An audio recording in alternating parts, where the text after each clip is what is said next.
Hay momentos en la vida que no te avisan.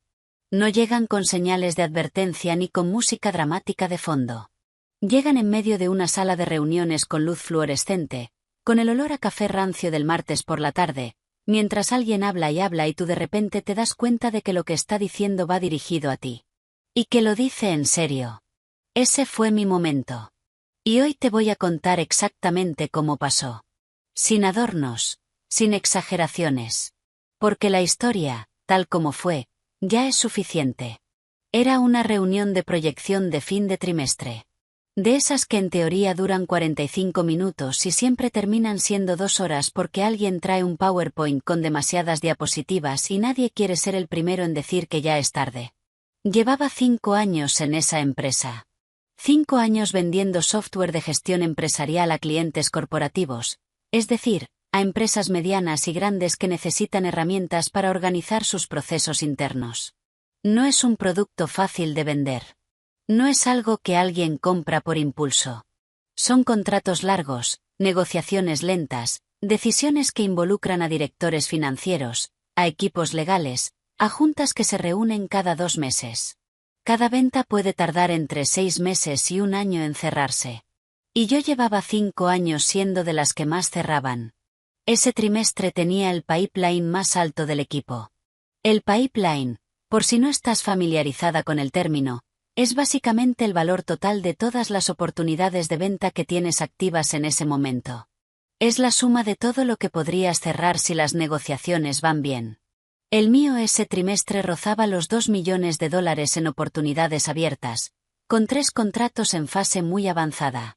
Estaba sentada en la tercera silla a la izquierda de la mesa, con mi libreta, con mis números, esperando que llegara mi turno para presentar el avance de mis cuentas. Era martes. Afuera llovía. El director regional, que llevaba apenas 8 meses en el puesto, empezó a hablar de estrategia para el siguiente trimestre. Dijo que la empresa quería enfocarse más en cuentas grandes, en contratos de más de $500.000, porque el margen era mejor y el esfuerzo de gestión era similar al de cuentas pequeñas. Hasta ahí, todo normal. Eso era una conversación legítima de negocio. Pero entonces dijo algo más. Dijo, y lo voy a citar lo más literalmente posible porque esas palabras se me quedaron grabadas como se graba una cicatriz, que las cuentas de ese tamaño necesitaban ser manejadas por perfiles más sólidos. Y mientras lo decía, sus ojos recorrieron la mesa. Y se detuvieron. No en el chico nuevo que llevaba 6 meses y todavía confundía los nombres de los clientes.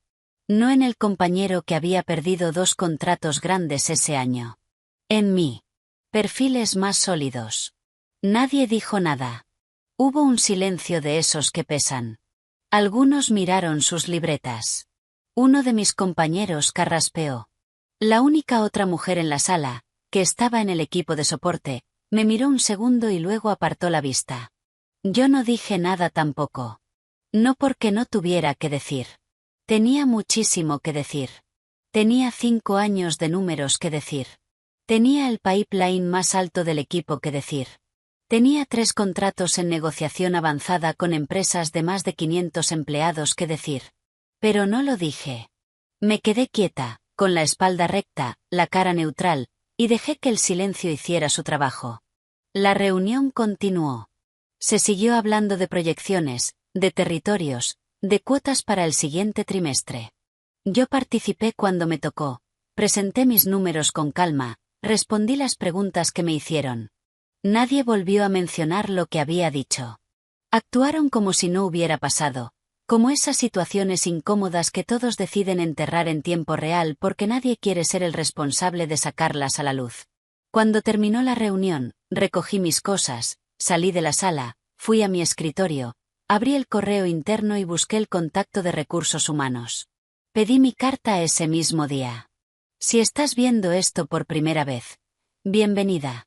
Y si ya llevas un rato aquí y sabes de qué va este canal, ya sabes que estas historias son reales, son de personas que estuvieron en situaciones así y encontraron la salida.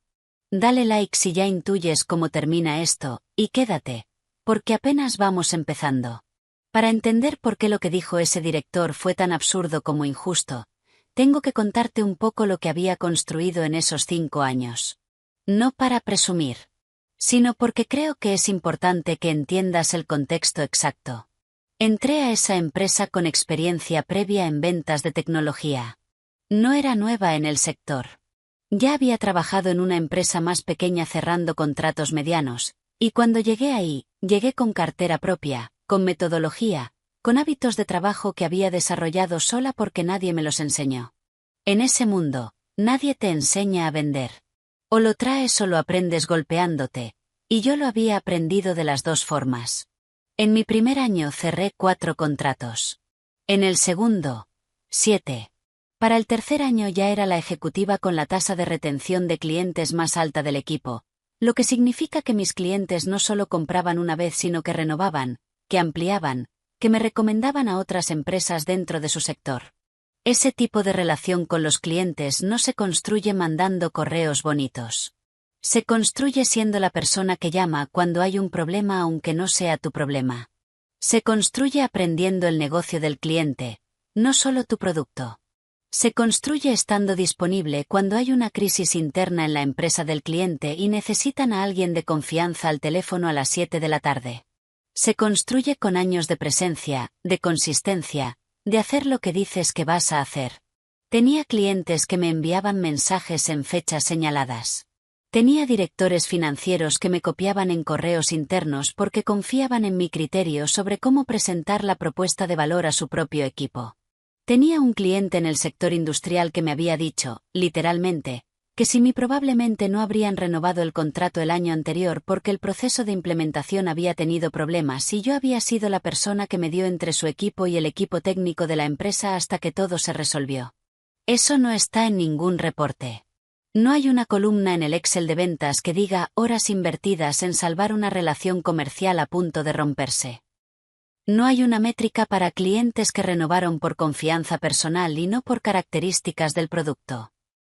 Todo eso es invisible en los números. Pero todo eso es lo que hace que los números existan. Y el director nuevo no sabía nada de eso. Había llegado 8 meses antes, con mucha energía y muchas ganas de demostrar que podía transformar al equipo. Tenía ideas sobre procesos, sobre herramientas, sobre cómo modernizar el seguimiento de las cuentas. Algunas eran buenas ideas. Pero llegó sin tomarse el tiempo de entender que había construido cada persona del equipo antes de que él apareciera. En sus primeras semanas había pedido reuniones individuales con todos. Con él había sido cordial, había compartido mis metodologías, le había explicado cómo gestionaba mis cuentas grandes, le había dicho que funcionaba y que no desde mi experiencia. Él había escuchado, había asentido, había dicho cosas como muy interesante y qué buena perspectiva. Pero 8 meses después estaba sentado en una sala de reuniones diciéndole al equipo que las cuentas grandes necesitaban perfiles más sólidos. El problema con ese tipo de comentario no es solo lo que dice. Es lo que asume. Asume que llevas 5 años en un rol porque te han tolerado, no porque hayas demostrado resultados. Asume que alguien con menos experiencia pero con cierta apariencia de autoridad es automáticamente más apto para ciertos retos. Asume que el historial no cuenta, que las relaciones no cuentan, que el trabajo invisible no existe. Y lo peor es que esa asunción no siempre viene de maldad. A veces viene de algo mucho más difícil de combatir, que es el prejuicio tan normalizado que la persona que lo tiene ni siquiera sabe que lo está expresando. Él probablemente no se fue a casa esa noche pensando que había dicho algo grave. Probablemente ni siquiera lo recordaba al día siguiente. Pero yo sí. Yo me fui a casa esa noche con esa frase dando vueltas, y lo que sentí no fue rabia inmediata. Fue algo más tranquilo y más frío. Fue claridad. La claridad de saber que ese lugar ya no era para mí. No porque me hubieran empujado a salir, sino porque en el momento en que alguien en una posición de poder decide que tu techo lo fija él y no tus resultados, el contrato moral de esa relación laboral ya no tiene ningún valor. Y cuando ese contrato se rompe, no hay nada que negociar. Déjame hablarte de cómo funcionan las cuentas grandes en ventas de software empresarial, porque esto es importante para entender el tamaño del error que cometió esa empresa al dejarme ir sin ningún tipo de conversación real. Cuando llevas meses o años construyendo una relación con un cliente corporativo, la relación no es entre la empresa y el cliente. Es entre tú y las personas del cliente. El director de operaciones que te llama por tu nombre. La coordinadora de contratos que sabe que si le mandas algo urgente por correo es porque de verdad es urgente. El CEO de la empresa mediana que te tiene en sus contactos directos porque en una negociación delicada anterior fuiste la persona que resolvió el problema sin hacer ruido innecesario. Eso no se transfiere automáticamente a otro vendedor con una llamada de presentación. Eso no existe en ningún archivo de la empresa. Eso vive en la cabeza, en la agenda y en la confianza de tus clientes. Cuando pedí mi carta, el director tuvo una reacción que no esperaba, aunque quizás debería haberla esperado. Se sorprendió. Me pidió que esperara, que habláramos, que seguramente había malentendido el contexto de lo que había dicho en la reunión. Usó la palabra malentendido 2 veces en la misma oración. No lo dije en ese momento, pero lo que pensé fue que hay cosas que no se pueden malentender. Si estás en una reunión de equipo y dices que ciertos tipos de cuentas necesitan perfiles más sólidos mientras miras a la única persona del equipo con ese nivel de cuentas en su cartera, eso no es ambigüedad. Eso es un mensaje. Y yo lo recibí. Le dije que había tomado mi decisión. Que la transición sería ordenada. Que dejaría todo documentado para facilitar que otra persona tomara las cuentas. Y que esperaba que el proceso de salida se manejara con la misma profesionalidad con la que yo había manejado todo lo demás durante 5 años. Fue una conversación breve. Él intentó extenderla varias veces. Yo la mantuve corta cada vez. Lo que siguió en las semanas de transición fue un ejercicio en gestión de la propia dignidad, porque cuando estás en salida y la empresa empieza a darse cuenta del tamaño del problema que acaba de crear, hay una tentación enorme de tu parte, al menos yo la sentí, de decir ven, ya ven. De señalar. De hacer que todos notaran lo que estaban perdiendo. No lo hice. Documenté cada cuenta con un nivel de detalle que probablemente nunca antes habían visto en un traspaso.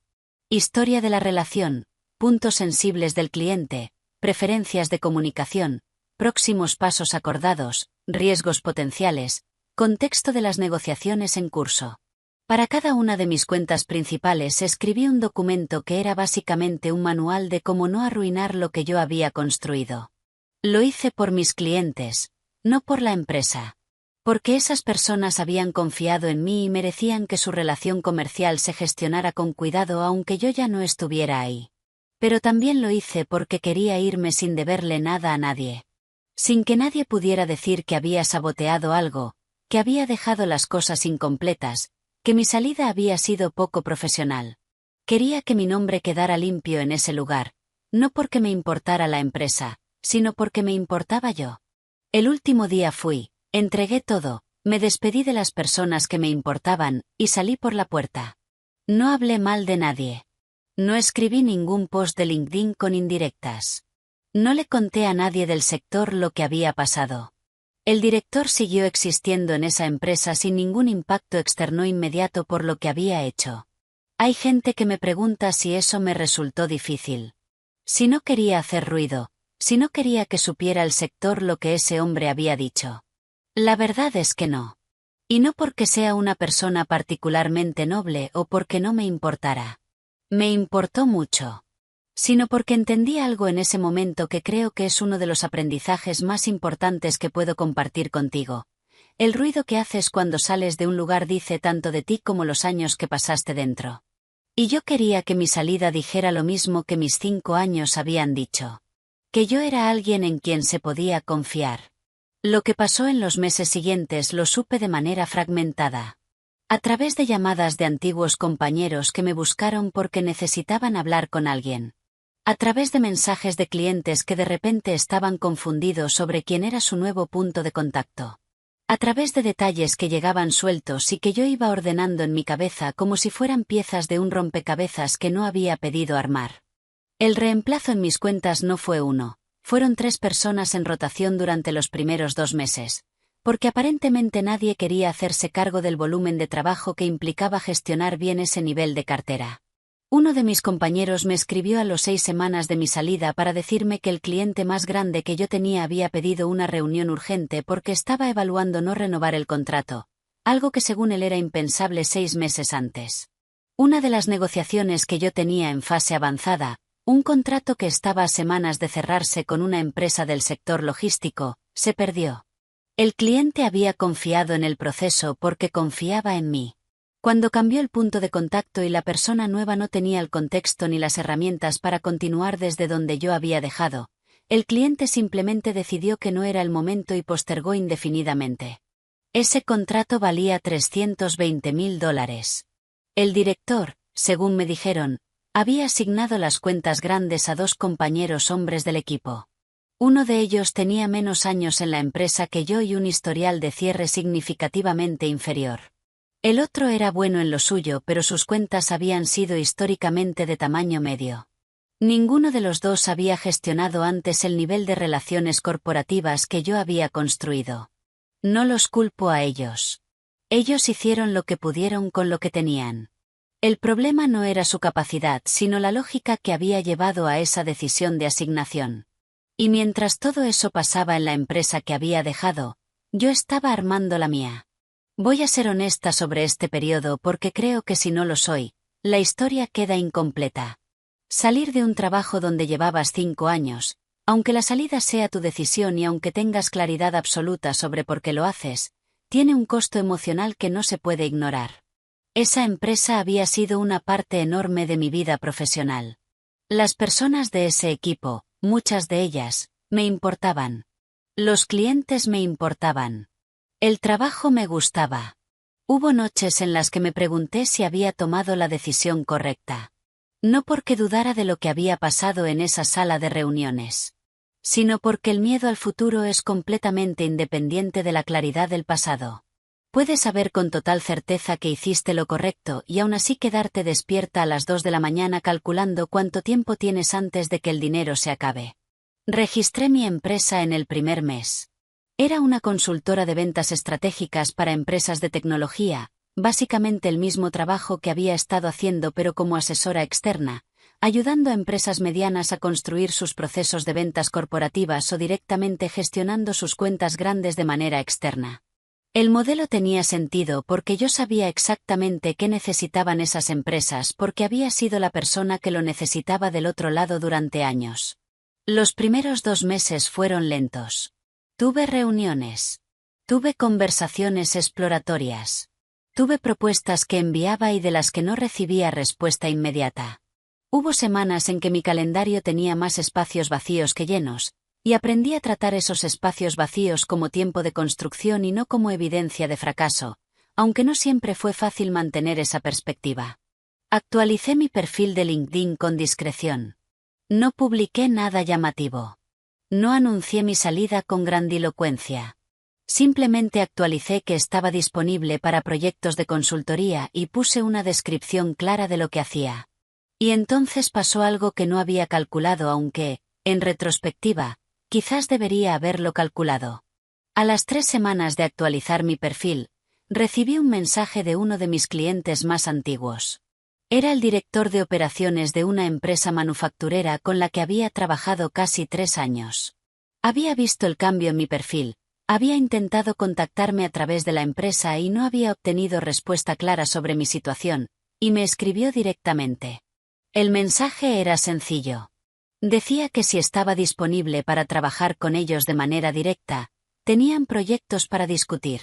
En las 2 semanas siguientes, recibí mensajes similares de otras 2 empresas. Clientes con los que había trabajado durante años. Clientes que tenían mi gestión como referencia de lo que esperaban de alguien en mi rol. No me buscaron por nostalgia. Me buscaron porque sabían lo que obtendrían. El primer trimestre completo de mi empresa cerré $1.800.000 en contratos. Voy a dejarte un segundo con ese número porque a mí me llevó varios segundos asimilarlo cuando lo calculé. $1.800.000. En un solo trimestre.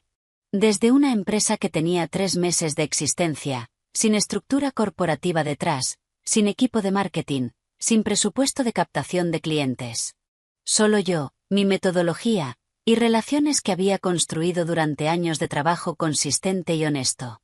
3 de esos contratos vinieron directamente de clientes que habían trabajado conmigo en la empresa anterior.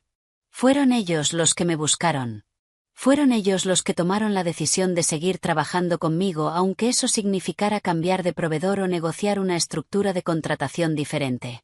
Lo hicieron porque para ellos yo no era una empleada de una empresa, era la persona en la que confiaban para un trabajo específico y de alto valor. Lo que ese director no había entendido, lo que muchas personas en posiciones de liderazgo no entienden hasta que ya es tarde, es que en ventas de alto valor las relaciones no pertenecen a la empresa. Pertenecen a la persona que las construyó. Puedes tener el mejor producto del mercado y perder a un cliente si la persona que gestionaba esa relación se va. Porque el cliente no compraba solo el producto. Compraba la confianza en la persona que se lo presentaba, que lo acompañaba en la implementación, que resolvía los problemas cuando aparecían. Cuando me fui, mis clientes no perdieron acceso al software. Perdieron acceso a mí. Y para ellos, eso fue suficiente para tomar una decisión. Ahora quiero hablarte de algo que no suele aparecer en este tipo de historias y que creo que es igual de importante que los números. El éxito del primer trimestre fue real y fue significativo. Pero no fue mágico ni fue fácil ni fue simplemente la consecuencia automática de haber hecho bien las cosas antes. Fue el resultado de decisiones muy específicas que tomé en los meses posteriores a mi salida, y quiero ser honesta sobre eso. Tuve que aprender a gestionar una empresa, no solo a vender. Tuve que aprender sobre contratos, sobre estructura de pagos, sobre impuestos de autónomos, sobre cómo establecer mis propias tarifas sin subestimarme. Tuve que aprender a decir que no a proyectos que no encajaban aunque el dinero fuera tentador, porque en una empresa de una sola persona tu tiempo es el único recurso que tienes y una mala elección puede costarte 3 meses de distracción. También tuve que trabajar con el peso emocional de haber salido de una situación injusta y canalizar ese peso de manera que me impulsara y no me consumiera. Hubo momentos en que la rabia era útil porque me daba energía para trabajar más. Y hubo momentos en que la rabia era un obstáculo porque me hacía pensar en lo que había pasado en lugar de en lo que estaba construyendo. Aprender a distinguir entre los dos fue un proceso. Y tuve que reconciliarme con una verdad incómoda que creo que muchas personas que han vivido situaciones similares evitan mirar directamente. El hecho de que triunfes después de una injusticia no borra la injusticia. No la deshace. Lo que me dijeron en esa sala seguía siendo una cosa terrible e injusta independientemente de lo que vino después. Mi éxito posterior no fue justicia en el sentido estricto. Fue consecuencia, que es distinto. La justicia habría sido que eso no hubiera pasado. La justicia habría sido que mis 5 años de resultados hubieran hablado por sí solos. La justicia habría sido que ese director hubiera llegado a esa empresa y hubiera visto mi pipeline y hubiera pensado ¿cómo apoyo a esta persona para que siga creciendo?, en lugar de lo que pensó. Eso no pasó. Y en algún punto tuve que soltar la expectativa de que pasara retroactivamente. Lo que sí pasó fue lo siguiente. 6 meses después de mi salida, uno de mis excompañeros me escribió para contarme que el director había tenido una conversación difícil con la dirección general de la empresa sobre los resultados del trimestre. Que 2 cuentas grandes que estaban en mi cartera se habían perdido. Que había habido preguntas sobre las decisiones de gestión de equipo que se habían tomado. No sé qué pasó después de eso. No lo busqué. No necesitaba saberlo. Hay personas que me preguntan si volví a hablar con él. No. Hay personas que me preguntan si publiqué algo sobre lo que había pasado, si lo expuse, si aproveché el éxito para hacer algún tipo de declaración pública. No hice nada de eso. Y no lo digo como un ejercicio de virtud. Lo digo porque en algún punto me di cuenta de que cada minuto que dedicara a pensar en él era un minuto que le robaba a mi propia historia. Y mi historia era más interesante. Lo que sí hice fue algo mucho más pequeño y mucho más personal. Unas semanas después de cerrar el primer trimestre, me senté sola en una tarde tranquila con una taza de café y revisé los contratos uno por uno. No como un ejercicio de vanidad, sino como un ejercicio de memoria.